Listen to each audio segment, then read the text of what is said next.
Hi everybody, how's it going? Today we're going to be talking about the extroverted feeling, which is the second function for INFJs. And of course this function is not just present for INFJs, but in this video I'm going to be talking just about INFJs. Now again, if you would like to skip to the summary section of this video, or maybe the most important points, then you can find them either all around me or in the description box below. Okay, so what is extroverted feeling in general and what it is for INFJs specifically? Well, for INFJs, this is a co-pilot function, so-called, or is the second function, which is actually second out of 8 functions, and that means that it's quite strong. It is quite natural for any INFJs to exhibit these extroverted feeling traits, and I'm gonna talk about them right now.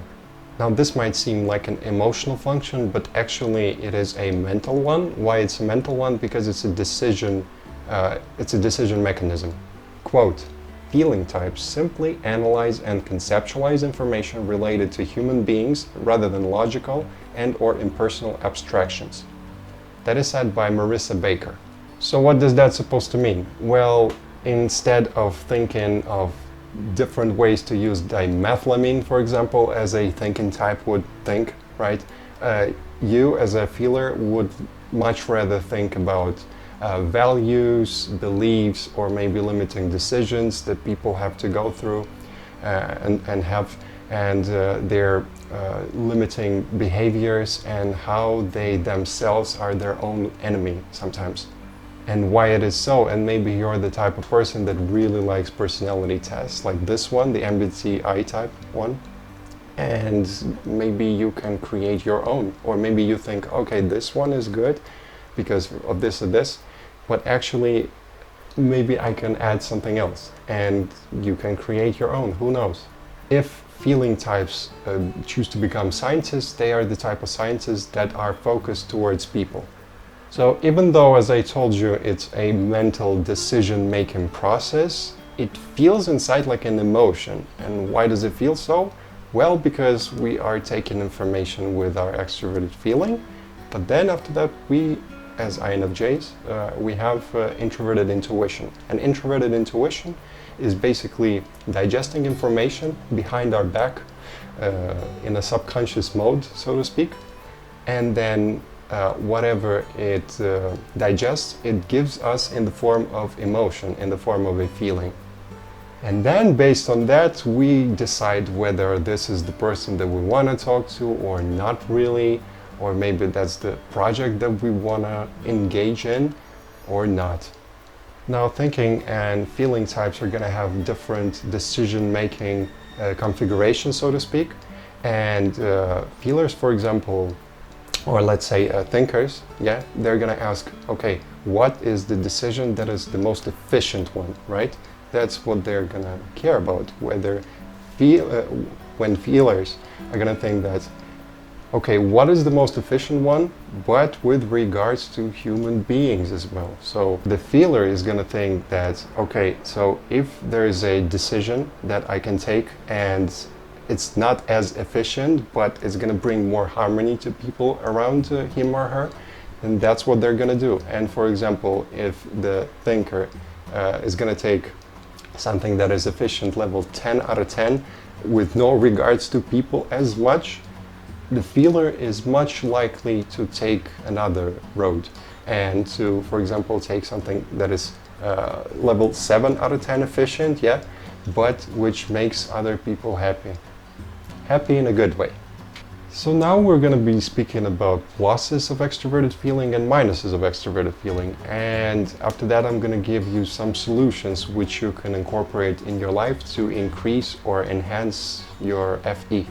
Okay, let's dive deep into pluses. Number 1, what would the absence of FE look like?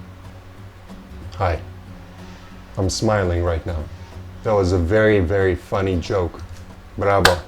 Bravo, you won't believe me, but this is also my joy face, my inspiration face, my happy face, also my sad face, my angry face, my fear, my hurt, my guilt, everything all in one.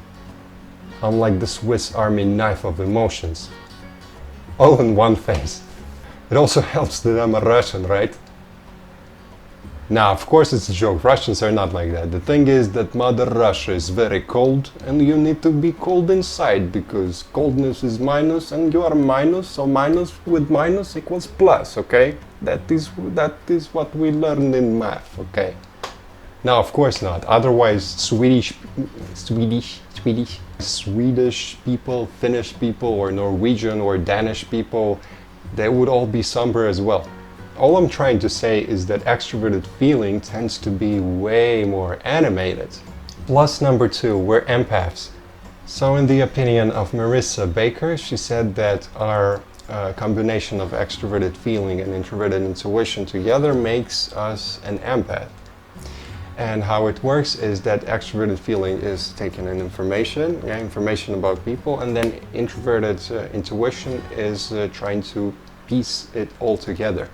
And while it's doing so, it's focusing on it, of course. It cannot focus on anything else.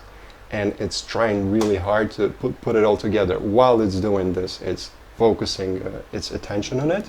And whatever you're focusing on, it grows. So if you are trying to piece together pieces of some negative emotion, well, that's the emotion that you are gonna feel. And the opposite is true as well. If you're trying to piece something positive, and that's what you're gonna feel. And it might seem like a curse or a blessing. In my opinion, it's neutral. It's just something like a mechanical thing. Like whatever you focus on, it's gonna grow. So it does not really make it a bad or a good thing per se. Now the good thing is that you know the depth of emotion usually because you've been focusing on it for so long. And you know exactly what the other person is going through, most likely, right? Plus, you know the mechanics of it, because introverted intuition. However, I'd like to point out that it's not always the case, and sometimes you are just automatically taking the information from the outside, from the people, from the environment all around you, and that's it. You just take emotions and you're just like an emotional sponge without analyzing or putting the pieces all together. If you don't identify yourself with being an empath, that does not automatically mean that you are not an INFJ. And by the way, even if you are an empath, that does not mean that your ability to absorb others' emotions is always going to be present. Sometimes you might feel really down, like in a very bad position, like for example, you're very angry or very hungry or tired, very, very tired. And in that case, you might find yourself not being able to absorb other people's emotions as much. You're going to be disconnected from your own feelings as well. Now, a great thing that I found for myself, which is something that I would like to share here, is, in the past it was very hard for me not to feel the emotions of other people or of the environment, for example. Yeah, but right now, having analyzed it quite deeply, it's really easy for me to go into the mode where I'm thinking, okay, right now I don't want to feel this emotion anymore, and then I just don't feel it anymore. Like I'm going in a place where there's a lot of people and I feel different energies, right? And a lot of them are sometimes negative, right? Well, in that case, because of my extroverted feeling, I am of course going to absorb it. But then with my introverted intuition and introverted thinking, I'm gonna figure out that this is not a good emotion to have, and therefore I'm just gonna discard it and just gonna order my mind literally to let it go, which is something you can do as well. And I'll tell you how to do it in the last section of this video. The third plus that I found very important is the fact that it's easy for us to understand the needs of other people. And for example, we can understand when a subject is not really that comfortable for that person, right? So we're not gonna ask them more and more questions again and again because we understand that it's not something comfortable for them and we would not like to be treated this way. So we're gonna gently change the topic and talk about something else. Also, add to that the fact that we are introverts, and who are introverts? They are good listeners, right? which this combination makes us a very good person to talk to. The fourth plus is that we understand what is acceptable and what is not acceptable socially. And I'm not talking about something really obvious that everybody's gonna understand, okay, this is too much. Well, everybody except some psychopaths, right? But I'm talking about something subtle, like for example, I can talk about something and then tell a story, and then somebody can laugh when I was actually vulnerable and I was sharing something that I was not really comfortable sharing, but they found it okay to give this sound, you know? Yeah, that's not really nice. And extroverted feeling is gonna understand it very fast, that it's not something appropriate. And that is very good, because this shows you what is the location, the emotional location, if you can put it this way, or the emotional location of this person. And is this the person somebody that you want to hang out with or not really? Which the good thing is that it saves you time, right? So you can feel really uncomfortable with some person, and that means that you already understand that this is a person you don't want to hang out with, as opposed to giving him or her many chances and then staying there with them and then figuring out after 10 times that they are not the good person to you. It also really depends on the health of your extroverted feeling. Because if it's unhealthy, then your extroverted feeling is gonna think like, oh, okay, I'm gonna give love and harmony and peace to everybody and unconditionally, and it's gonna be pure love and positive vibes and stuff like that. Whereas a healthy extroverted intuition is gonna understand when you need to put boundaries, right? And if you don't like how you feel in the presence of this person, well, I think that's a good indication for you to think whether to be with him or be friends with him or not. And of course, that really depends on the maturity of your introverted intuition to be able to discern who is who, right? Now, plus number 5 is a bigger inclination to develop in the fields of music, arts, poetry. Why is it so? Well, because we as extroverted feelers are having these deep emotions, as I told you already before.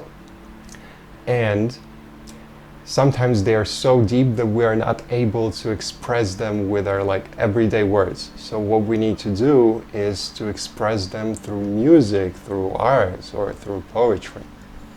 And you can understand it for yourself, like for example, the word inspiration, right? So when I say the word inspiration, does that inspire you, or would you rather listen to an inspirational song, or for example, a motivational speech, right? A fiery motivational speech that is gonna make you so energized. Which one is stronger? Just me saying inspiration, or you actually listening to this motivational speech or this music? The answer is quite obvious.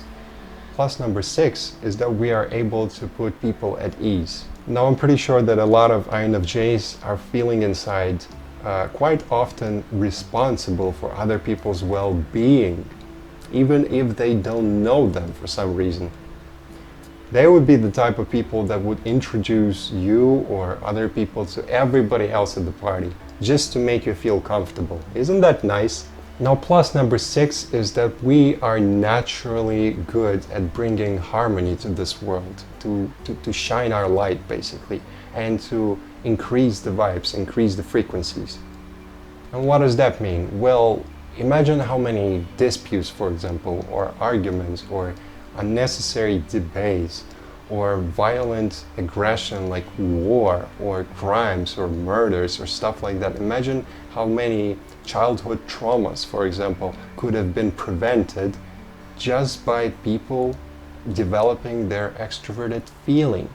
All extroverted feeling cares about is harmony, peace, love, serenity, just beautiful emotions. And this is a great plus in my opinion. And I know that a lot of people would consider this as a weak personality trait or function, as I actually thought, but don't tell anybody, right? So anyway, but that's usually thought by people that are having specific values that are very different for somebody that has a healthy extroverted feeling. These people can be considered, like, for example, machos, right? They don't care about harmony, they care about themselves, about their egos. But are they somebody that you want to base your opinion about your extroverted feeling on? Or are they just some people that just say their opinion, not the universal truth? Or is it universal truth? You decide. In my opinion, extroverted feeling is very, very underrated. And very needed at the same time. But I think in the future coming years, I think it's going to be valued more and more and more and more. Because I'm pretty sure that people are going to understand that cooperation and help and harmony and unity and being connected all together is way better than aggression, negative vibes, war, and just trying to bring everybody down. Okay, so now let's talk about 7 minuses. And what are they? Minus number 1, judging others. I'm pretty sure that a lot of INFJs have a very, very, very high moral code or code of conduct, right, so to speak, that is kind of obligated in their mind, in our mind, because I am one of you as well. But does that mean that people are supposed to fulfill these criteria? Because I don't think so. But that was definitely not the thought that I had in my youth. Because in the past I would be like, you shouldn't talk like that, you shouldn't think like that, you shouldn't behave like that, you shouldn't act like that, you shouldn't exist like that. Especially when people would exhibit some narcissism. Oh my god, just proud people. I'd even start fights with them. Yes, extroverted feeler starting fights. How's that? But anyway, that was in my past. I do not do this anymore, and I do not recommend anybody to do this. Or at least try and then see that it does not make any sense. Now the second minus is people pleasing, because most, if not all, INFJs for most of their life, I think, are struggling with this thing, whether to please everybody, extroverted feeler, or whether to be an individual, introverted intuition, and they clash sometimes.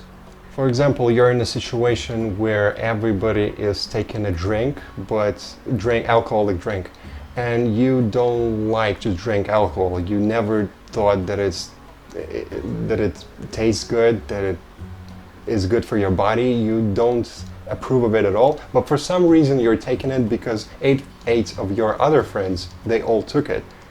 And why not be one part of the herd, right? But at the same time, there's some voice of conscience in you that says, no, you shouldn't do this, and that's not cool. So that's what your intuition says, whereas your extroverted feeling might say, well, if it's unhealthy, extroverted feeling, that it can say, well, if I don't drink, they don't accept me. Or if I'm not gonna drink, they're not gonna love me. Or if I'm not gonna drink, I'm gonna be alone. Or if I'm not gonna drink, well, then we might start a dispute or an argument or a debate, and which leads me to the third minus, which is being afraid of conflict. And why is it so? Well, because the emotions that we get from the outside world, they for some reason really, really affect us way more, I think, than thinkers. Like, for example, they affect us 150 points, and thinkers, they affect them just 30 points, so 5 times less. Yeah, maybe. I'm just thinking, I'm just imagining it. But anyway, because of this sensitivity to negativity and just emotions, just really, really strong emotions, and being overwhelmed, just an aversion to all of that leads us to have a tendency to avoid these kind of situations naturally. But the problem here is, so let's think that what we don't like is something that we resist, we don't want in our life, right? So we resist and we're trying to hold it away from us. But the problem is, whatever you resist persists. It persists because you give your attention to it, unconsciously maybe, but that's what you're doing. Because when you don't like something, or when you like something, you are giving it emotion. So when you're giving an an emotion, which is negative emotion in this case, to this conflict, because you don't like it, you have an aversion to it, so you have negative emotion towards this conflict, and that's what you're going to attract. And please don't believe me just blindly, just see for yourself if that works in your life. That definitely works in my life, so that's why I'm sharing it with you. Now, dealing with these conflicts or argumentative situations is way better than running, but I would like to point out that there are two kinds of running. You can run away because you're afraid, right? Or you can run away because you see that there's no point, that the person is so closed-minded, right, that he or she cannot see any other point of view. For this, if you really want to give this person another chance, you can ask him or her, what's the intention of what you're doing? What's the purpose of it? Or if you get it, what's that gonna give you? And if they give you a negative answer, which is sometimes, and I think most of the times is gonna be the case, if they're very immature, they're gonna try to attack you back. Well, in that case, you know that this person is not able to digest this information that you will probably try to put into him, because he's not right now in this position. All he can see in this moment is just the distance between his eyes and the nose, and that's it. There's nothing more. The fourth minus of extroverted intuition is that it is hard for us to understand our own emotions. Just like any extroverted feeler, it's going to be easier for us to understand the emotions of other people as opposed to our emotions. Couple it with the fact that sometimes extroverted feeler that is not really mature does not trust their own emotions, and rightfully so, because they've been feeling all the emotions of other people. They've been just absorbing them, and they don't even understand what are their own emotions. Now, minus number 5 is that if emotions are not processed properly, then they tend to bottle up.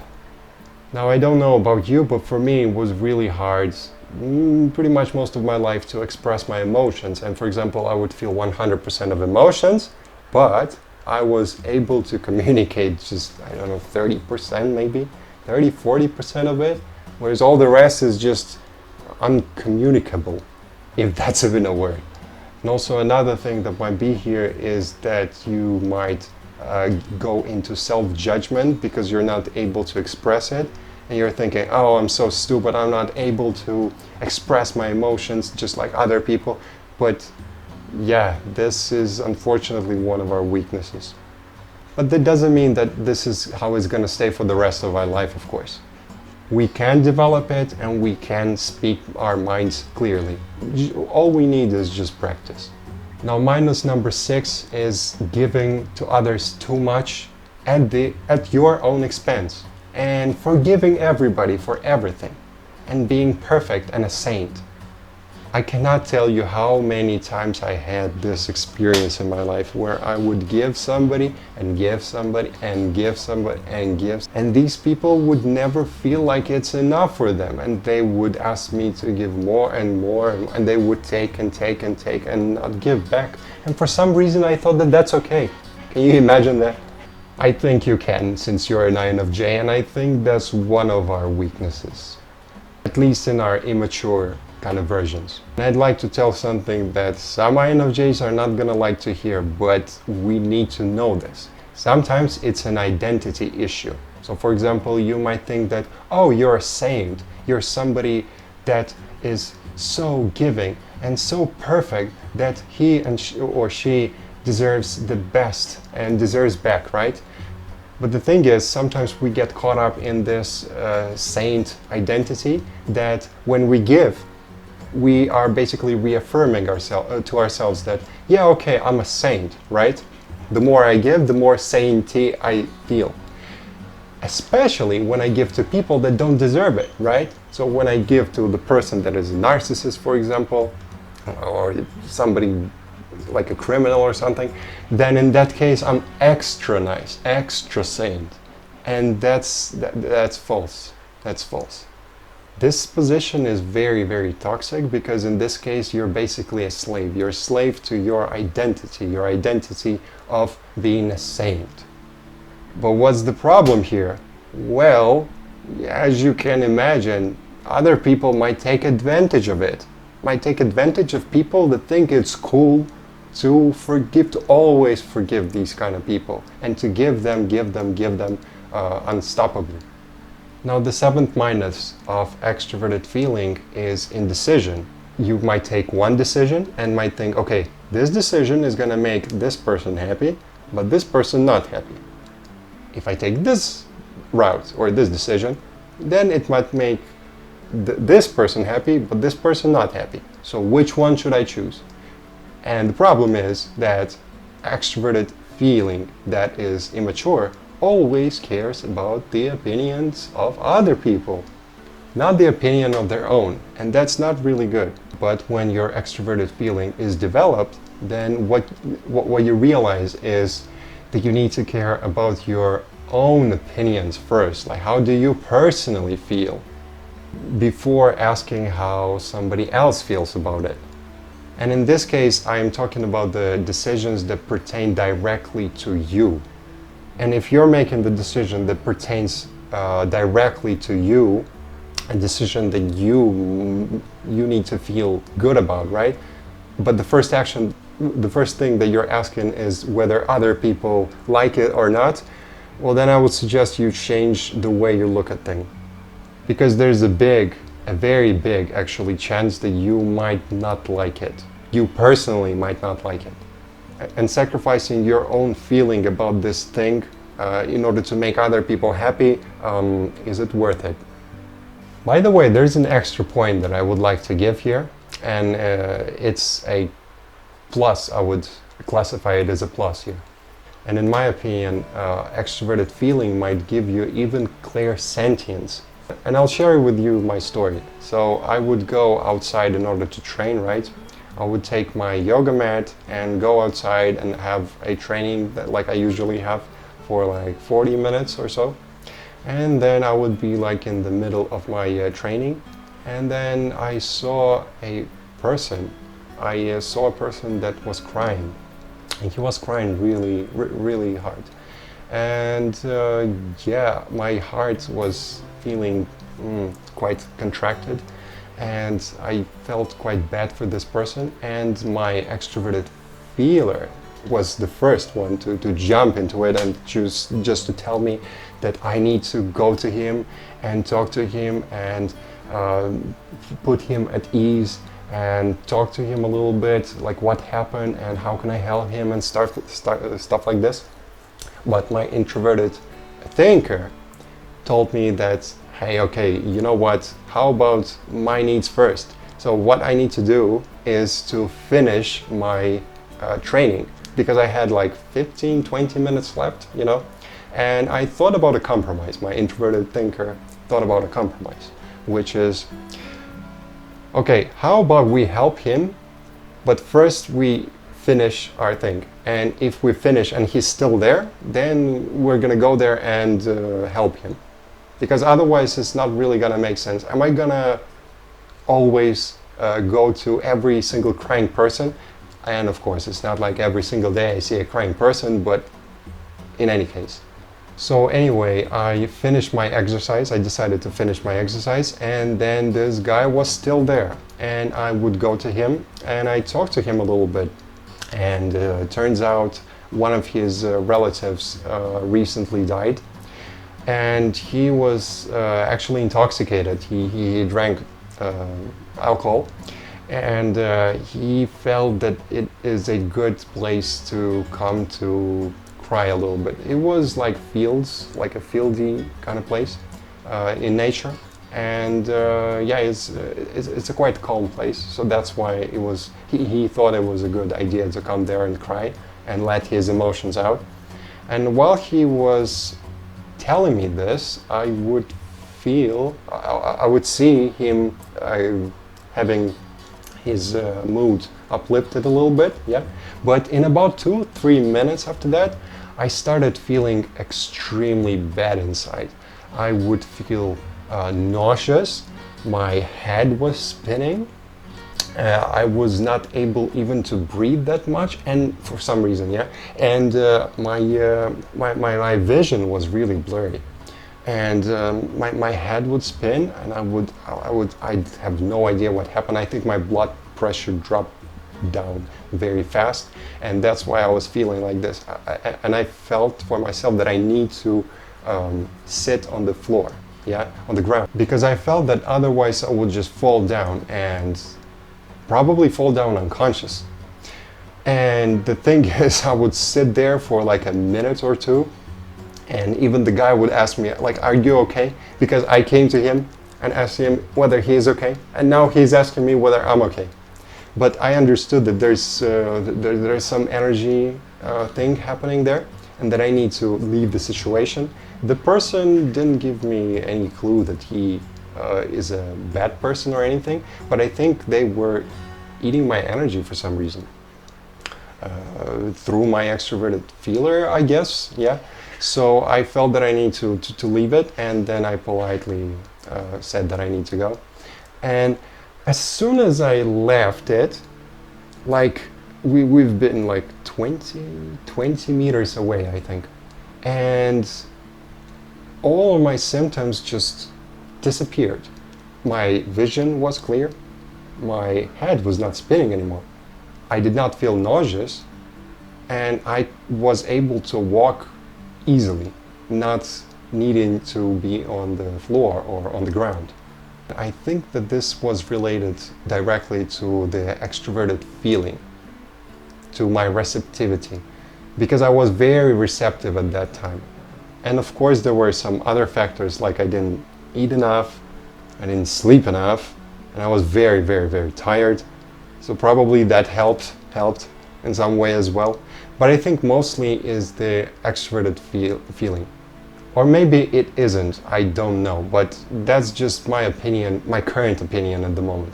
Maybe it's gonna change, but at the moment, that's what I'm thinking. Okay, so finally we go to the last section of this video, and this is the solution, how to enhance or increase our extroverted feeling. Number one is accept yourself. And why is this important? Well, because if you do not accept yourself, well, for example, imagine that you are having 100% of potential, and there is a dam that is holding 50% of your potential, maybe 60 or maybe even 80% of your extroverted feeling potential. But what you're doing is you're not accepting it, you're negating it, and you're actually denying it, and maybe even judging it like I did. And because of that, what you're doing is you're holding these 80% away from you.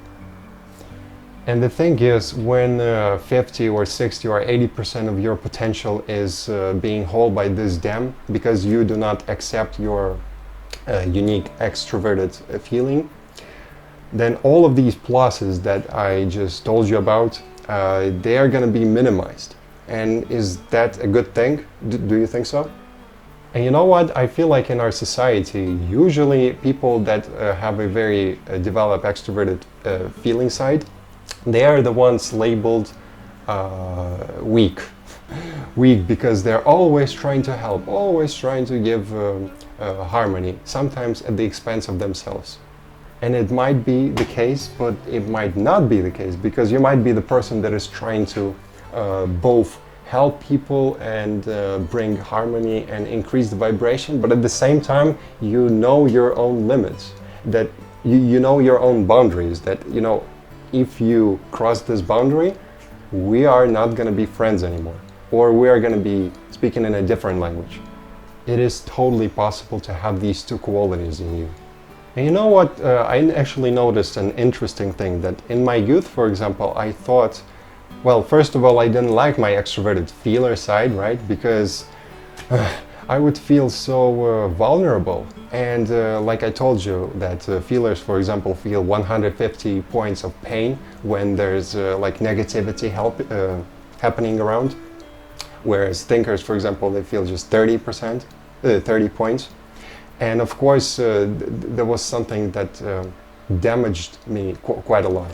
And because of that, I really thought that extroverted feeling is like a weakness. It's not something nice. And what you need to do, you need to, put a mask and then become somebody else, become somebody strong, strong, but that's like fake strong. And what I actually thought that strong people are supposed to be, for men, for example, is to be a macho, right? But later, when I analyzed what are machos usually thinking about, I came to the conclusion that they are basically slaves.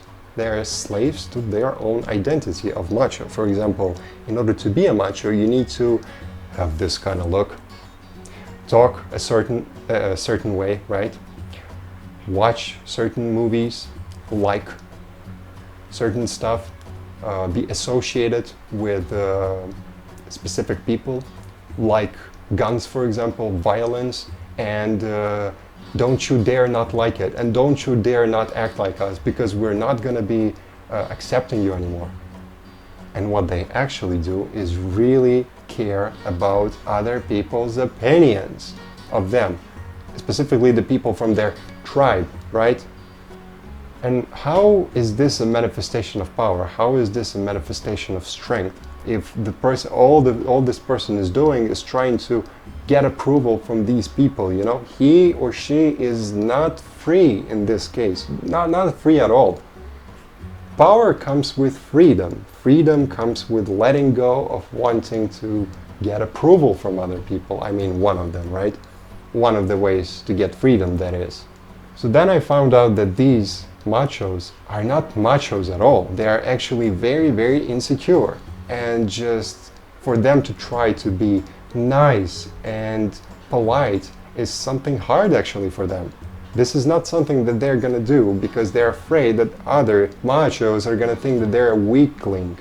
When actually that's not the case, but that's their illusion. That's their model of the world, that if you're strong, you have to be tough, yeah?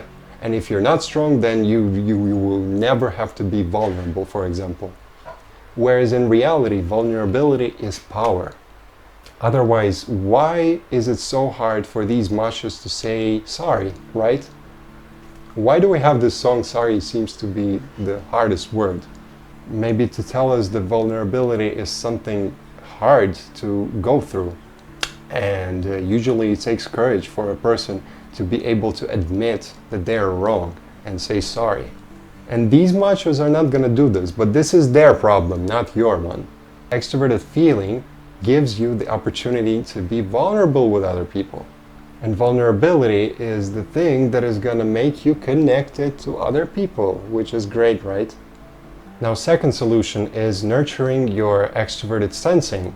So simple things like exercise, or even going for a walk, or yoga, or swimming, or just any martial arts, for example, or even just going outside and smelling the roses, right?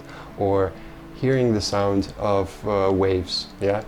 Or to listen to the birds around and just enjoying life. Now, equally important is to know what not to do. For example, to avoid sleeping too late, or avoid eating junk food, or avoid sitting on the chair for too long. And I feel like your mom right now, but that's okay. Now, solution number 3 is setting clear and healthy boundaries with the people around you.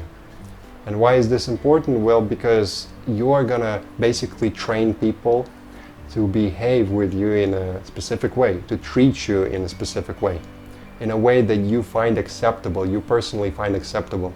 Now, boundaries are extremely important things because this is the thing that is gonna make other people respect you, actually, and they're not gonna take advantage of you. And I know that that sounds like it's a conditional love, and we're taught to love unconditionally, right? But the thing is, a person is not just a person. It's both the source of a person and an ego, right? So, in my opinion, you love unconditionally the soul of the person, the essence, right? Something that we were before our birth and after we die. Well, in my view, at least, because I'm not a materialist, right? But their ego needs to learn some rules. We need to teach them to treat us in a specific way. in order for us to have the best relationships, in my opinion. This is quite a deep, profound topic, and I would like to talk about it, but in some other videos and some other time. But for now, remember that having clear boundaries and setting them with other people is extremely important for your sanity. Now, processing our emotions. The thing is, it's hard for us to process our own emotions because we're not introverted feelers, right? We're extroverted feelers. So what we can do is trick our mind, basically. So what I do personally is journaling or writing my feelings down. So every single thing that is like, I'm feeling vagueness, quite a lot of vagueness in my head. And what I do is just write down everything that comes to my mind. And sometimes it's like 3, 4, 5, 7, 8 pages, right? Just so long. But the great thing about it is that I externalized it, right? And when it's externalized, the feelings are externalized, then what can I use? I can use my extroverted feeling, right? In order to analyze this thing that is here on the paper, but not in my head anymore. And this is a fantastic tool in order to help you understand your own feelings, your own thoughts, and I would recommend you do it every single week, at least once. That might be one of your most important habits to have as an INFJ. Also, having friends that are able to listen to you for a very long time, like they're patient, is really good, because you might have this all vagueness inside of you and you need a lot of time to process it sometimes. It's really hard for you to say it just in 5 minutes, right? Also, it might be really hard for you to talk about it when the other person just interrupts you and is not able to just shut up and really listen. So you need these types of friends. So these types of friends are golden friends. If you're having at least one, then you're lucky, okay? Alternatively, you can go to a counselor or a therapist. That is also a good idea, because they're definitely gonna listen to you and try to understand how you think. And maybe provide some good and some really important information for you to understand what's happening in your life in order to catalyze the process of healing. Now, the fifth solution is check your values. And why our values are so important? Because values control our beliefs in our capabilities, and that in turn changes our behaviors, and that in turn changes our environment. Values are very important because they tell us the motivations, like why are we doing something. Values are very important. They are basically like GPS destinations, right? So we have our values as destinations, and you are, for example, here, and when you're having any value, then what you're going to do unconsciously or consciously, you're going to go there towards it. And every single time you're going to go towards it, you're going to feel good about yourself. You're going to feel like you're on the right path, that you're going in the right direction. And every single time you're going to go in the opposite direction, or maybe to the left or to the right, up, down, you're not going to feel really good inside. You're going to feel like something's off, you know? So because of that, it's really important to make sure that this destination is exactly what you want for yourself, for your soul, for your self-development, for your growth, your spiritual growth. And not realize that you spent like 10 years or maybe 15, 20, or sometimes 30 years just going after something that you realized it was wrong. All this time it was wrong. And finally, number 6, surprise, let go of your controlling issues, INFJs. You INFJs, the most perfect, the most sane, including me, the most sane people of all, right? We are having a small control freak inside of us. Just kidding. No, seriously, the thing is, we are having these very high morals, you know, and then we are judging everybody according to this criteria. But is it right? Because according to the book, the Sedona Method, this is a synonym of control. And you might say for yourself that, hey, I'm not a control freak, I'm not a controlling person at all. I'm very nice, I'm a sane person, you know. and the nicest, the most harmonious person ever. And I'm telling you that you are the one that is controlling still, okay? Because control is not only something dictators do, okay? You don't need to be a very harsh dictator. You can be a very nice person, right? And still be a control freak. It's a very subtle thing. Control is not just very overt, right? It's something covert as well. Like, for example, every single time you're resisting somebody or something and you're trying to change it, guess what? That's control. Every time you're trying to make somebody say something, that's control. Every time you're giving your majestic advice, right? That might be as well control. If you are giving it again and again and again and again, this is a passive form of control. But the real question is, where did you get this idea from? Where did you get the idea that you're the person that has the authority to tell people how to behave, how to act, what to say, how to think, stuff like that? Why not ask ourselves, how do we know that we are supposed to tell others what to do? Why shouldn't we doubt ourselves as well? Why should we just doubt everybody around us? And here I'm talking if you are just like I was in my past, and sometimes I am still right now, okay? I'm gonna admit it, okay? That I'm sometimes judging other people that they're not as high on a moral scale, you know? Now the thing is, in my opinion, there's no problem having control, you know, in your life. Control is actually a nice thing to have. However, wanting control, now that's what I'm talking about, because wanting something and having something, you can see for yourself, these are two very, very different energies, right? So when you want control or when you have control already, do you see or do you feel the difference in energy? When you want something, you automatically don't have it. Otherwise, why would you want something? You want something when you usually don't have it, right? Even if you have a lot, for example, a lot of money, but you want more, it's because, because you don't have more. You don't have more. That's what you are constantly focusing on. And that feeling is the feeling of lack, a feeling of not having, as opposed to having, yeah?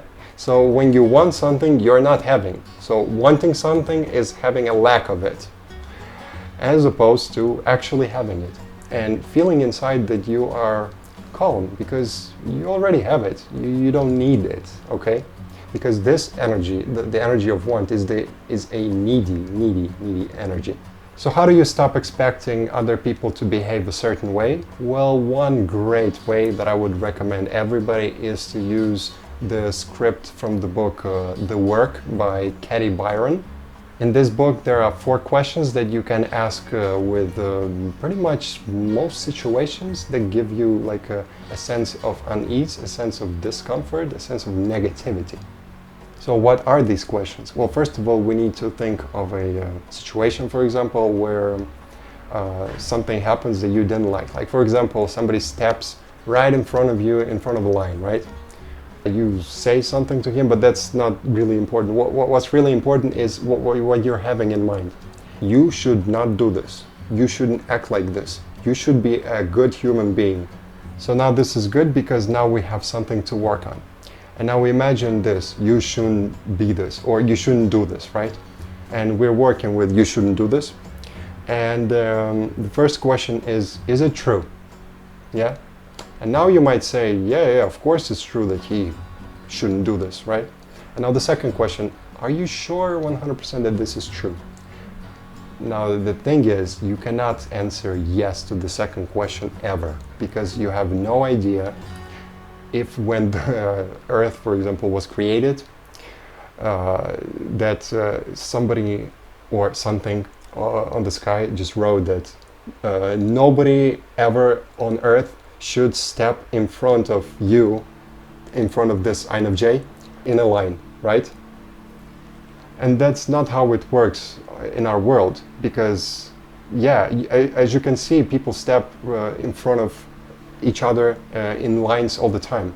And to expect them to not do this, well, it's not really convenient, at least. And it's painful for you. But anyway, the third question is, how do you feel inside when you think that this thought, the thought that he shouldn't do this, is true? So how do you feel? Well, you might say that you feel angry, you might feel disappointed, you might feel you are sad or something like that, right? And then the fourth question is, how would you feel without this thought? How would you feel if you didn't have this thought? Well, usually in this case people say, well, then I would not care as much, at least. And then they say, okay, yeah, I would feel actually free. I would not care. I would not care, no. And then we just reverse it. After these four questions, we just reverse it. And so the initial belief was he shouldn't do this. So when you reverse it, is he should do this, you know?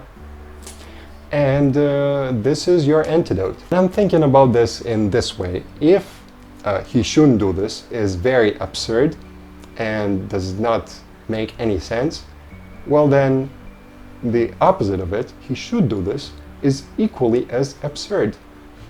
So the reversal of the first thing is probably also not true, but at least it's good for you so that it does not bug you as much, so that you don't feel that much pain and discomfort when you think about this person, right?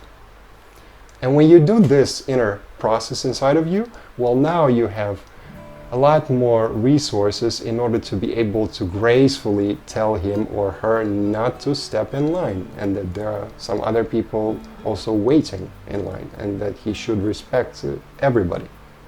As opposed to getting extremely, extremely angry and yelling at him and calling him names and stuff like that. It's way better to be diplomatic, isn't it? So anyway, I would really, really highly recommend you use this process from Cathy Byron. It's called The Work. Also, by the way, these feelings might be something good for you. How? Well, when you are thinking about something or somebody, and somebody does something that you don't approve of, well, that very often means that you're projecting, that it is something that you don't like within yourself, that you need to work on. And when you work on yourself regarding this specific aspect, then these people do not bother you anymore. So for example, in my past, I would be really, really bugged by proud people, extremely proud and arrogant people, you know? And I would even start fights with them and tell them, you shouldn't be like this, you know? But the thing is, of course, as any human being, we're not just black and white, just good and bad, evil or saint, you know? So what we are basically a totality of different personalities, and all of us together. And some of them are activated more, some of them are activated less. Some of them are even dormant, but they're not absent. I don't think so. So what actually happened is I really disliked and sometimes even hated these proud, extremely proud for no reason people, you know? But the thing is, I had inside of me sometimes the same tendency, well, maybe not a tendency, but sometimes I would do the same thing that I would not approve of, that I would accuse other people of doing, these same proud people, you know? So I would be very, very, very honest with myself, and then would admit to myself that I am actually able to sometimes act in a douchebaggy kind of way, right? And I am able to not really care about other people to the point of making them feel very uncomfortable, not at ease at all, and yeah, just make them sometimes even hate myself. And that was not a very nice thing to admit to myself. I remember feeling shame and guilt quite briefly, but I felt it inside of me. But this is something that I needed to go through, after which these types of people, these types of arrogant, proud, arrogant people, they didn't bug me anymore. They didn't disturb me as much. I didn't notice them as much because they did not activate a wound in me anymore. because I did not have this wound anymore. Which is something I want for you as well. So anytime that somebody is bugging you, whatever negative emotion they are activating in you, that means it's something that you need to work on yourself, and you can thank them. They are basically like radars, you know? They're basically like things that are pointing out, okay, you need to work on this in this area, or you need to work in that area. And maybe before that, before meeting this, as you call, annoying or disturbing person, you did not know that you need to work on this or that area. But now you know. So thank you. Thank you very much, you arrogant piece of, for telling me that I am also an arrogant piece of, you know what. Yeah, that's funny, but that really helps put things into perspective, and just to understand that it's not that black and white, I hate you and that's it. No, this is something that you can use to your advantage. And you don't need to tell them about this, right? Also, in my opinion, a lot of light workers, as you call them, or maybe earth angels, I think they are having a lot of extroverted feeling. This is just my guess. This is just theory, okay? Now, of course, by no means this is a full list of pluses or minuses or the solutions to how to enhance our extroverted feeling. I just gave you a more of a general overview. I really appreciate you investing your time in this video, and I hope you enjoyed it. I really hope this video was useful for you, and maybe you took something for yourself and you're gonna think about new ways of dealing with your everyday problems, or maybe you had a feeling that extroverted feeling is not that nice of a thing to have, like I did in my past, and you would judge even yourself. But now you understand that it is actually a cool thing. If you found value in this video, then please give it a like and consider subscribing for more videos like this. Also, if you know somebody that you think is gonna benefit from watching this video, then please share it with them. And if you have any questions or suggestions, then please let me know in the comment section below. Here's the summary, and see you in the next video.